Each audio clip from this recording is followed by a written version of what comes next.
వైసీపీకి తెలుగుదేశానికి తేడా ఏంటంటే, వైసీపీ హయాంలో ఏదన్నా ఆరోపణ పత్రికల్లో వస్తే దానికి కౌంటర్ వార్త రాయడం తప్పించి కంట్రోల్ చేసే ప్రయత్నం చేసేవాళ్ళు కాదు. అదే తెలుగుదేశం వేగంగా స్పందించి కంట్రోల్ చేసే ప్రయత్నం చేస్తుంది.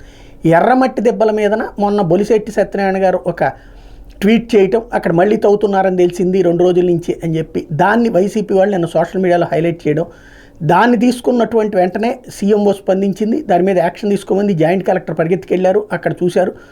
ఆ తర్వాత ఒక ఉద్యోగి మీద సస్పెన్షన్ వేయబడింది, ఇంకొక ఉద్యోగికి నోటీసులు ఇవ్వడం జరిగింది.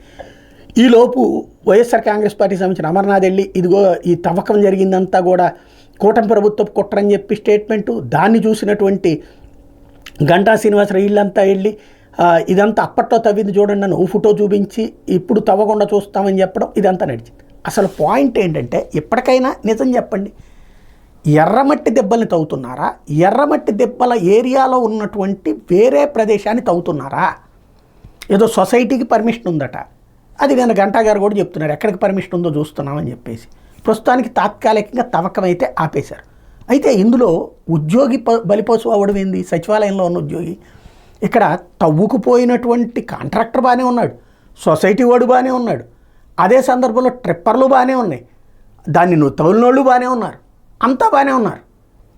మధ్యలో ఈ వార్తలు ఈ హడావిడి కారణంగా జరిగింది ఏంటయ్యా అంటే, ఉద్యోగిని తీసిపడేశారు. సచివాలయంలో కూర్చునే ఉద్యోగి, అతను వచ్చి ఏం చేస్తాడు అక్కడ దాంట్లో?